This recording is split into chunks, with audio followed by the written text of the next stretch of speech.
He was 5'5" and weighed barely 100 pounds. A baby-faced sharecropper's son from Texas who was so small, he was rejected by the Marines, the Navy, and the paratroopers. They all said he wasn't fit for service. Yet, this boy would go on to become the single most decorated American soldier of World War II, earning every medal for valor the United States had to offer, some of them twice. He was a walking, talking Medal of Honor recipient who looked like he should be delivering newspapers.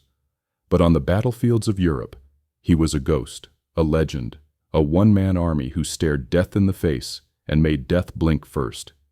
This is the unbelievable true story of Audie Murphy.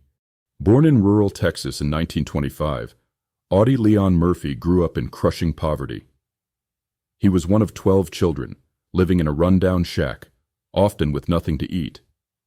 To help feed his family, he became an expert marksman, hunting small game with a level of skill that was almost supernatural.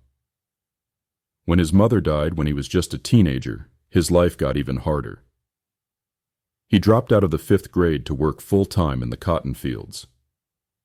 When Japan bombed Pearl Harbor, Audie, like millions of other young men, felt the call to duty.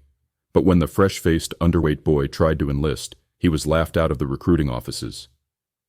Only the Army finally, and reluctantly, accepted him. They wanted to make him a cook. Audie refused. He wanted to fight. Shipped to North Africa, and then into the crucible of the Italian campaign, it didn't take long for the Army to realize they had made a mistake. This small, quiet boy was a natural-born soldier with a cold, terrifying fury in combat. He earned promotions and medals at a staggering rate. In one instance, his best friend was killed by a German machine gun crew who had feigned surrender. Enraged, Audie single-handedly charged the German position, using their own machine gun to wipe out the entire crew that had killed his friend. He didn't stop there.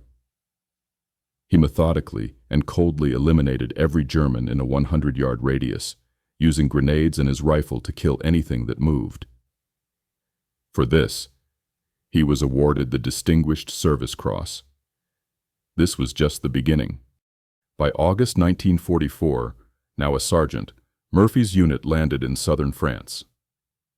It was here his legend grew to mythical proportions. He stormed beaches, captured artillery positions, and became a terror to the German army.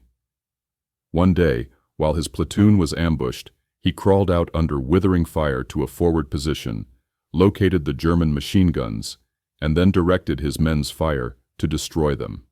2 weeks later, he did it again, this time C4 explosives to destroy a German-occupied house, taking out an entire enemy squad.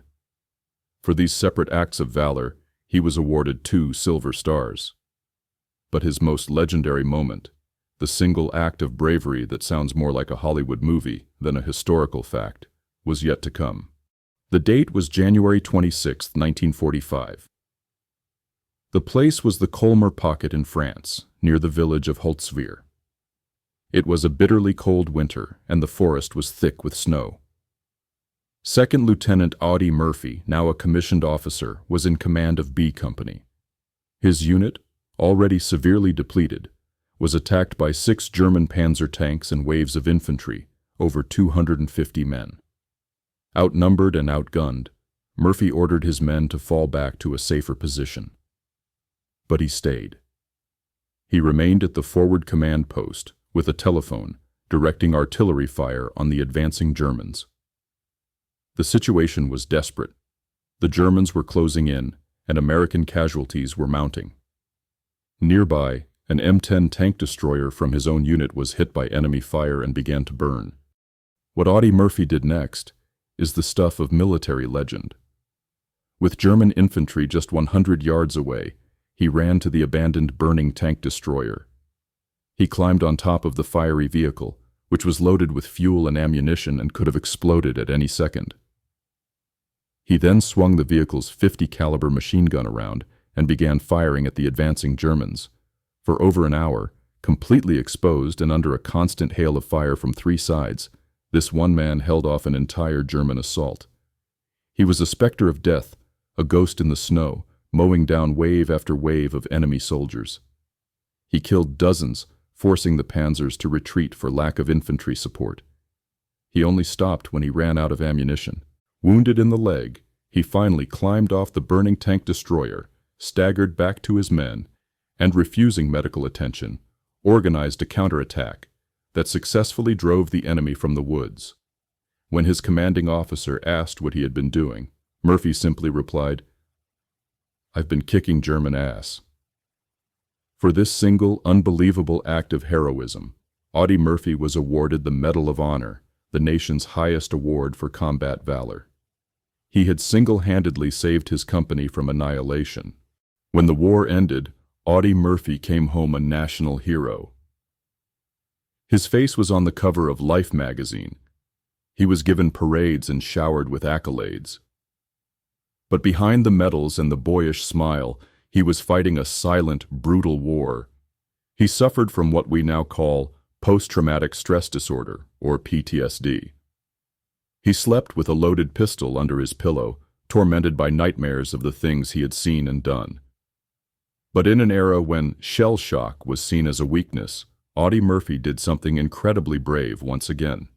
He went public with his struggles. He broke the silence, becoming one of the first and most prominent veterans to speak openly about the psychological wounds of war, demanding better care and understanding for the soldiers who carried the conflict home with them. He would go on to have a successful 20-year career as a Hollywood actor, ironically starring in over 40 films, many of them westerns and war movies, including the film adaptation of his own autobiography, To Hell and Back. For a time, it was the highest-grossing film in Universal Studios history.